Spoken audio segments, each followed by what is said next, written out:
My name is Claire Benson, and I'm 46 years old. I've always believed family would stand by me, no matter what, especially my sister, Emily, and her husband, David. Before I tell you what happened next, I want to know, where are you watching from? Comment your city below, and make sure you subscribe so you don't miss the rest of this story. We've lived in the same small town in Ohio our whole lives, our houses just 10 minutes apart. We weren't perfect, but we were close enough that I thought nothing could truly break us.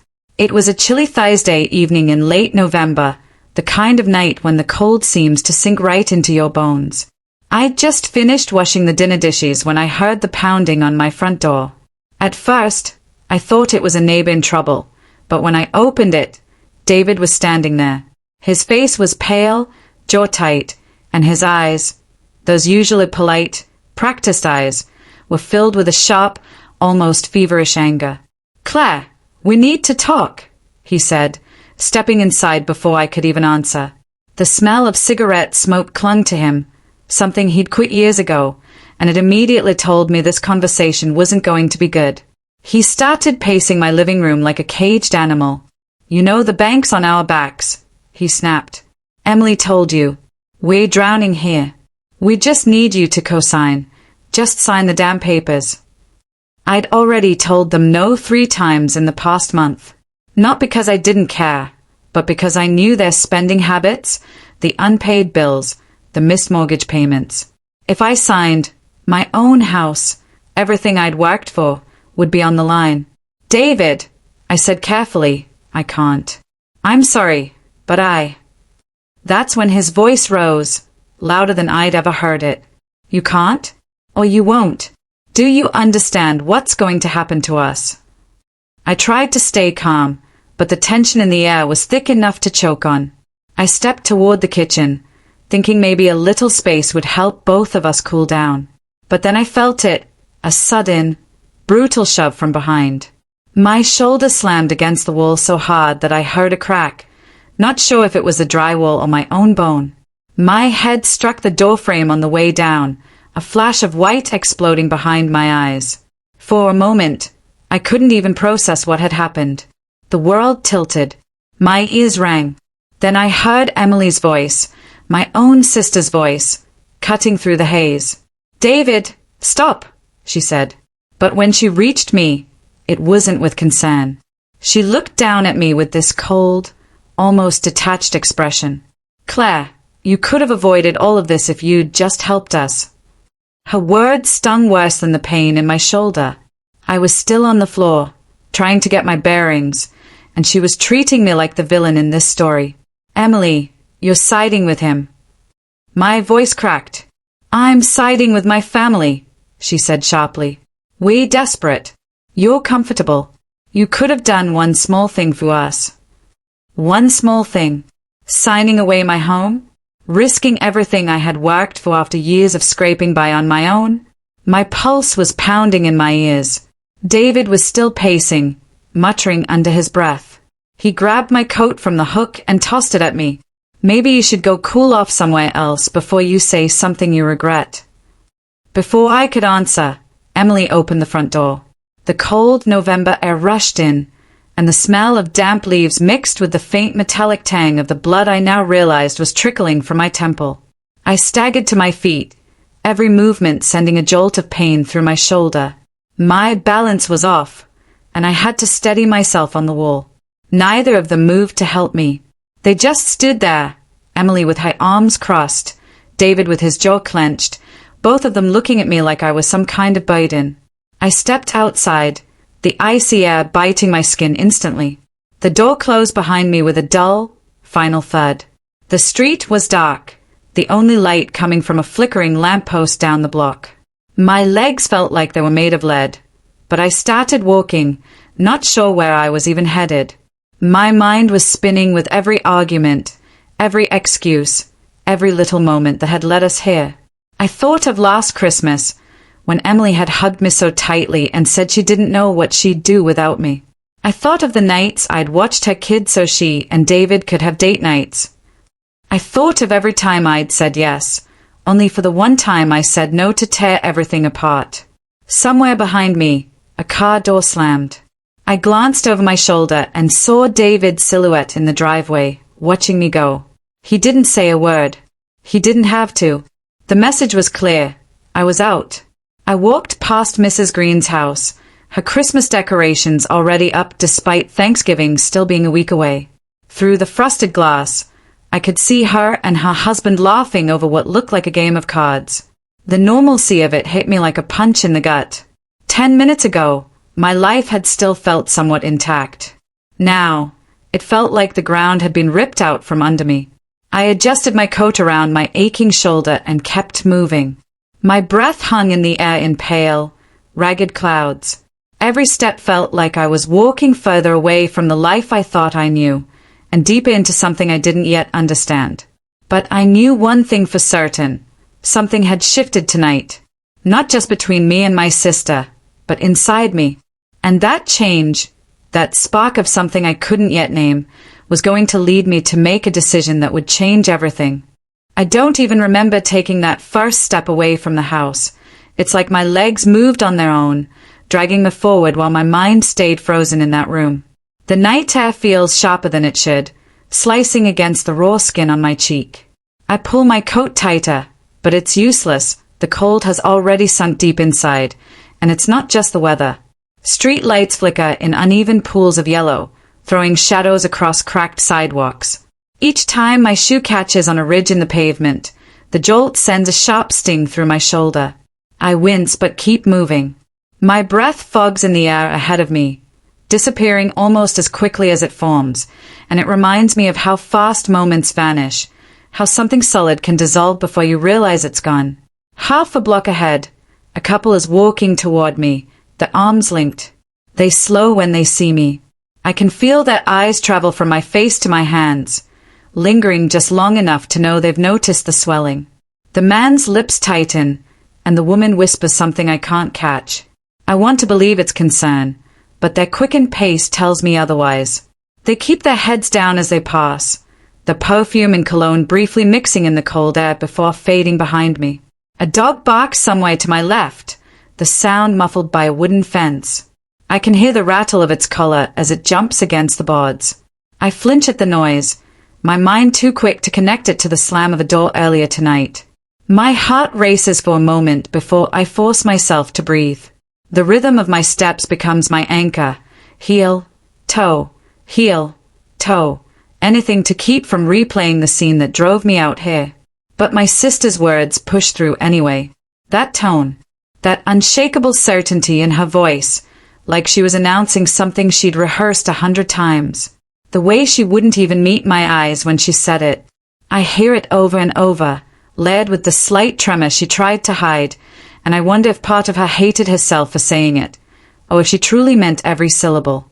I pause under a street lamp, pressing my palm gently against my cheek. The skin is warm and tender, the cut just along my jawline stinging as I touch it. I glance down and notice tiny flecks of dried blood on my coat sleeve, ones I hadn't realized were there. I rub at them, but they are stubborn, clinging like the memory of tonight. A car turns onto the street ahead, its headlights sweeping over me. I step aside, letting the tires hum over the asphalt until they fade into the distance. For a moment, I think about waving it down, asking the driver for a ride, but the thought dies quickly. Trust feels like a luxury I can't afford right now. A sudden gust of wind kicks up, lifting my hair into my face.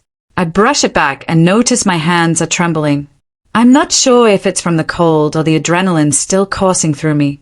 My phone is in my pocket, heavy and silent. I haven't touched it since I left.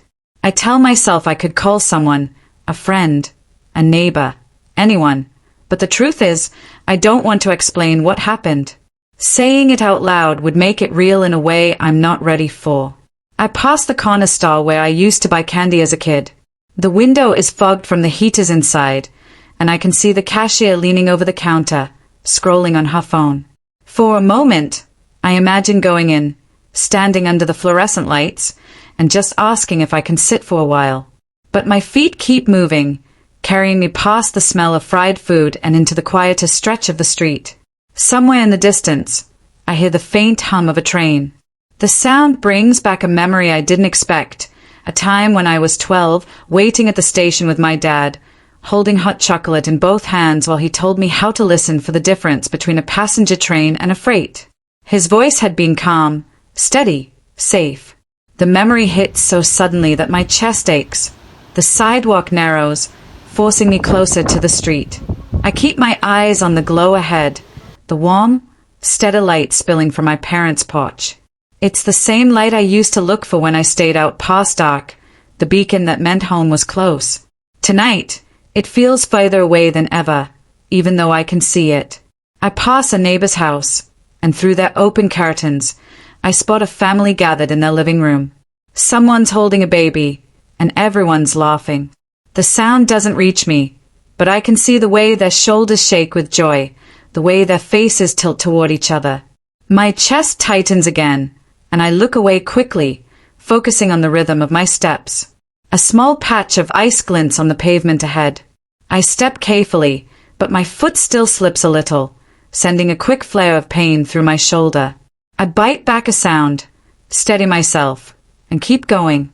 The porch light is closer now, maybe 50 yards. My legs feel heavier with each step, but the thought of stopping doesn't even cross my mind. Somewhere deep down, I'm clinging to the hope that crossing that last stretch will mean something changes. That once I'm standing in that warm glow, things will make sense again. That my parents will see me and know, just know, that I didn't deserve tonight. I'm almost there when a memory surfaces, one I haven't thought about in years. It's of me standing on this very street as a teenager, soaked from the rain, holding a broken umbrella after my first real fight with my mom. I remember how she opened the door without hesitation, pulled me inside, and wrapped me in a blanket before I'd said a word. That's the memory I hang on to now, the one I hope still exists in the people waiting inside. As I reach the bottom of the steps, I pause. My hand hovers over the railing, my heart pounding so hard I can feel it in my ears. The porch light hums faintly, and the air smells faintly of my mom's cinnamon candles. I take one long breath, willing my voice to work when the door opens. Because in just a few seconds, I'm going to find out if the light I've been walking toward all this time is still the same, or if tonight has changed everything forever. The porch light flickered faintly above me, throwing long shadows across the steps. My hand trembled as I lifted it to knock, the sound a soft, uneven thud against the wooden door. For a heartbeat, there was only silence. Then I heard the faint shuffle of slippers on the other side. When the door creaked open, my mother stood there. Her hair was pulled into a loose bun, strands falling across her forehead, and she clutched the collar of her cardigan like she was bracing against a cold wind. The moment her eyes landed on me, her brows pinched together. Oh my! She cut herself off, her gaze darting over my face, my torn shirt, the dark smears on my arms. What happened to you? The question cracked me open. My breath hitched, and before I could stop myself, words tumbled out, shaky, uneven, desperate. It was her. I didn't even.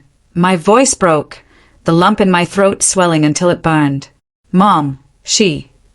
Behind her, I heard the slow creak of floorboards. My father stepped into view, his robe loosely tied, his glasses perched low on his nose. His eyes swept over me once, and something unreadable crossed his face. I expected anger, fear, anything but what I saw. Frustration. Come in, my mother murmured, stepping aside, but there was hesitation in her voice. I stumbled past her, the warmth of the hallway wrapping around me, a stark contrast to the icy air outside. The familiar scent of my mother's lavender candles lingered in the air, but instead of comfort, it made my chest ache. I tried to explain, my words spilling out faster than my thoughts could keep up. She cornered me, said I was ruining everything. Then my breath faltered as the image flashed back in my mind. I didn't even fight her. My father held up a hand. Why didn't you just sign the papers? For a second, I thought I'd misheard him. What? My voice was barely a whisper. He looked at my mother, who was staring at the floor. They shared a glance, something silent passing between them, and my stomach tightened. "This could have all been avoided," he said, his tone flat. "If you had just agreed, none of this would have happened." The words hit harder than the blow that had split my lip earlier that night. My chest tightened, my ears ringing. You're upset I didn't sign." "You know how much she's been through," my mother said quietly, finally looking at me. "We just thought you'd help her." "Help her?" My voice cracked, sharp now. "By giving up everything? By pretending what she did was okay?" My father exhaled slowly, rubbing the bridge of his nose. "It's not about what's okay. It's about keeping the family together." Family. The word felt hollow, like an echo in an empty room. My knees weakened, the weight of their indifference pressing down until it was hard to breathe. The wooden floor seemed to tilt beneath me. My vision blurred, not from tears this time, but from the dizzying realization that I was standing in a house that no longer felt like home. I reached out to steady myself, my hand brushing against the edge of the whole table. "Sit down," my mother said softly, but her voice was detached, as though she were offering a chair to a stranger. I didn't make it to the couch. My legs buckled, my body hitting the floor with a dull thud. The cold would seep into my skin, sharp against my palms. I tried to focus on the faint ticking of the wall clock, but it felt far away, muffled by the roaring in my ears. "Get her some water," my mother said, her voice a little sharper now. "I'm fine," I whispered, though my words barely formed. A shadow fell across me, my father kneeling down, his face close enough that I could see the faint crease between his brows. But there was no tenderness there, only impatience. "You need to stop making this harder than it has to be," he murmured, almost like it was a warning. Something inside me twisted. I wanted to scream, to tell him what it felt like to have your own sister look you in the eye and hurt you, but the words lodged in my throat. From the kitchen, I heard the faucet run, the sound of water splashing into a glass. My mother returned, kneeling beside my father. "Drink," she said, holding the glass to my lips. The cool water slid down my throat, but it didn't ease the dryness in my mouth. I looked between them, searching for any sign of the people who had once pulled me close after nightmares, who had patched my scraped knees and told me I was safe. Instead, I saw two strangers. The room seemed smaller now, the walls closing in. Every tick of the clock felt heavier, stretching the silence between us until it hummed in my ears. "I can't believe this," I finally whispered. "You're more upset about a signature than what she did to me." My father straightened, his jaw tight. "You'll understand when you're older." "I'm 27, I shot back, my voice shaking. His eyes narrowed, but he didn't answer. My mother glanced at him again, then reached out, placing a hand lightly on my arm. It was meant to be comforting, but it felt like a quiet plea to stop talking. Something in me went still. I realized, in that moment, that the porch light, the warm glow I had clung to on my walk here, hadn't been a beacon of safety at all. It was just a light bulb. The weight of it all pressed down, heavier than the ache in my shoulder, heavier than the sting on my skin. My eyelids grew heavy, my head tipping forward. The cold of the floor crept up my side, and the voices above me began to fade into muffled echoes. The last thing I saw was my mother's face, still lined with concern, but not for me. And then, darkness. The first thing I hear is the steady, mechanical beep. My eyes are heavy, and for a moment, I can't tell if it's day or night. The ceiling above me is washed in the cold white glow of fluorescent lights. My mouth feels dry, my tongue sticking to the roof like I've swallowed dust. When I finally blink the fog away, there's someone sitting beside me, a man in uniform, pen poised above a small spiral notebook. His badge glints under the light, and for a second, I think I'm dreaming. "You're awake," he says, voice low but deliberate, as if not to startle me. "I'm Officer Green. I need to ask you some questions. Do you want to press charges?" The words slice through the haze like cold water. Charges. My throat tightens. My first instinct is to say no, because this is my family, my blood. But then an image flashes in my mind. My sister's face that night, expression flat, eyes empty, as if I were just some stranger bleeding on her floor. She didn't even flinch. She didn't even care. I don't know, I whisper. My voice sounds foreign, weaker than I expected. Officer Green nods like he's seen this hesitation before. I understand. But you should know, this wasn't just a scuffle. He flips through his notes. You had a dislocated shoulder, a mild concussion, and several deep bruises. Medical staff say some injuries suggest you were restrained at one point. The room feels smaller suddenly, the air heavier. I glance at my right arm. It's in a sling. My head is bandaged near the temple. I manage to croak. Restrained? I don't remember that. His jaw tightens. Memory gaps can happen after head trauma. But here's the thing. We have footage. That gets my attention. Footage. Neighbor's security camera, he says, leaning forward slightly. It caught part of the incident. Shows your brother-in-law forcing his way toward you, pretty aggressively. It cuts off before everything else happens, but it's enough to prove intent. My chest feels like it's caving in. I picture the grainy black and white footage, the moment frozen in time. Him pushing past, his face twisted with rage. And my sister, probably standing behind him, doing nothing. Officer Green studies me for a beat. You're lucky, you know. If that neighbor hadn't forgotten to turn their motion detector off, we might not have anything at all. Lucky. That word feels strange here. Anais comes in quietly, checking the monitors, adjusting the full line in my arm. The cool rush of saline flows into me, but it doesn't steady the whirlwind in my chest. Green waits until she leaves before continuing. Look, I've been doing this job for 15 years. I've seen how these situations go when people don't speak up. If I'm honest with you, I think they'll do it again. Maybe not to you. Maybe to someone else. But they won't think twice. I stare at the blanket draped over my legs. My fingers curl into the fabric, nails digging into the weave. My whole life, I've been told to keep the family name clean, to handle problems in-house. Reporting them would be betrayal. But wasn't what they did to me worse than any betrayal? I need some water, I murmur, buying myself a second to think. He pours from a plastic pitcher into a flimsy cup and hands it over. My hands tremble as I drink. The TV mounted in the corner is on mute, a morning news anchor's lips moving silently over a headline about a car crash. Outside my room, voices pass in hushed tones, carts squeak along the tile floor. I'll need your statement sooner rather than later, Green says finally. Even if you decide not to press charges right now, I'd like to document your side while it's fresh. Fresh.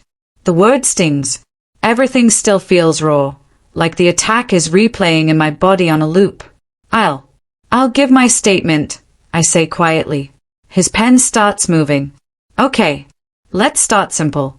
What do you remember after you got to the house? The memories come in fragments. My mother's startled face, my father's sigh, the cold press of the floor against my cheek before everything went black. I tell him about the words Dad used, how he wasn't upset about my injuries, just the papers I refused to sign. I tell him how my sister didn't come to help, how I could hear my brother-in-law's voice getting louder in the next room. He listens, jotting down every detail without interruption. But when I get to the part about my father, Green looks up. What papers? I hesitate. They wanted me to sign over my share of the farm. His brows lift slightly. Property disputes in families can get ugly fast. Ugly fast. I almost laugh at the understatement. We pause when the nurse returns to check my vitals again. Green steps into the hallway for privacy, but I can still see him through the doorway, talking to someone, maybe another officer. His posture is straight, arms crossed, his eyes scanning the corridor like he's guarding my room. When he comes back, he lowers his voice. There's one more thing. Your parents haven't visited. They were notified you were here, but they didn't show. Something sharp twists in my stomach. Not even a phone call.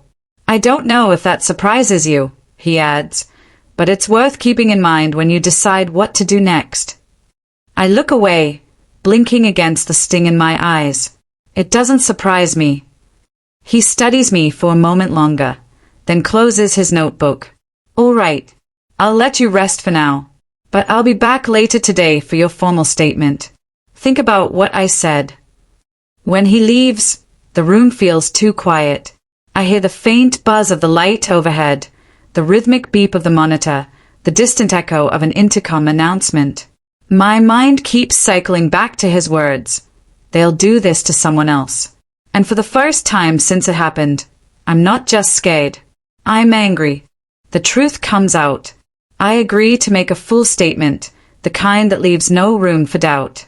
I start from the first time my sister's tone shifted, recounting each threat, each shove, each bruise, down to the way her voice would sharpen like broken glass when she didn't get her way. My throat tightens, but my voice stays steady.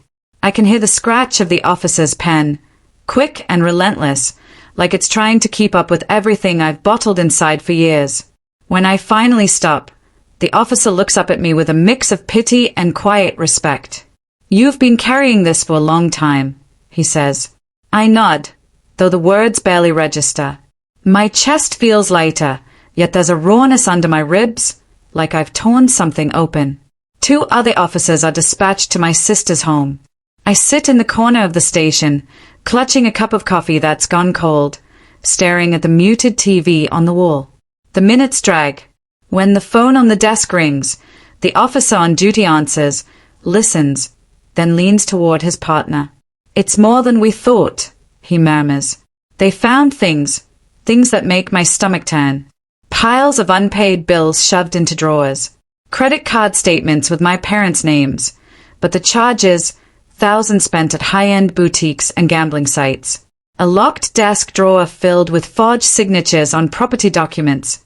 And tucked in the back of a closet, letters from people I don't even know, all demanding money, some laced with threats.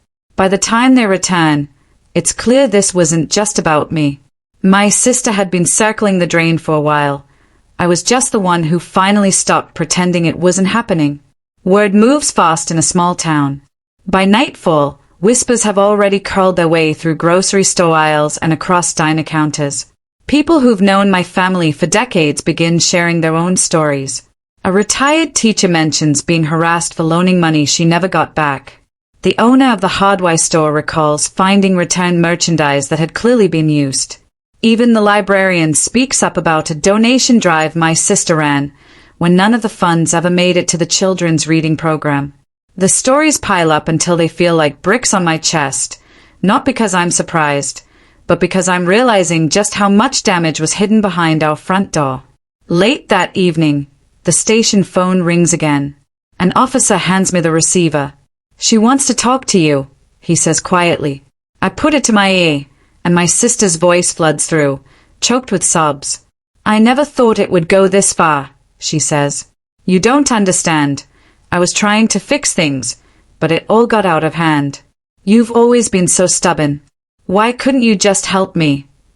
Her words feel like they are wrapped in barbed wire, soft enough to draw me in, sharp enough to cut if I hold on.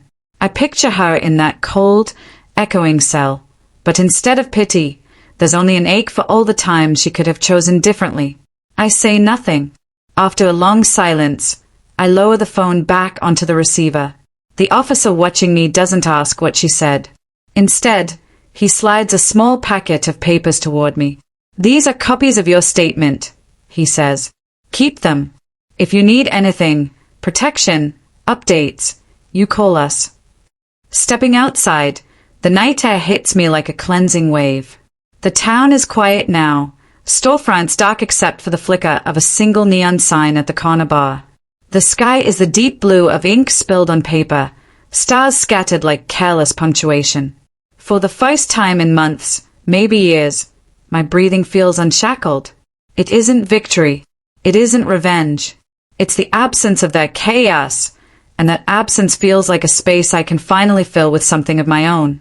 As I cross the street, A woman I vaguely recognize from the farmer's market steps into my path.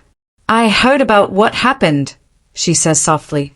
"I know it's not my place, but you did the right thing. People have been scared of your sister for a long time." Her words sink in slowly, not because I needed validation, but because it's proof that the silence wasn't mine alone to break. I keep walking until I reach the edge of town, where the houses give way to open fields. Crickets sing in the tall grass, and the scent of damp earth rises from the ground. My phone buzzes again, but I don't look. Whether it's her, my parents, or some well-meaning neighbor, it can wait. I stop beneath the old oak that stood here longer than any of us, the same tree I used to sit under as a kid when the world felt too loud. Tonight, the air is cool, and the ground feels steady beneath me. I close my eyes, not to shut out the world, but to take in the stillness, the rare kind that doesn't demand anything from me. Somewhere, not far from here, my family is unraveling in ways they can't hide anymore. But for once, I'm not part of the tangle. I'm standing outside it, watching from a safe distance, and I have no edge to step back in. The truth is out, and for the first time in a long time, so am I.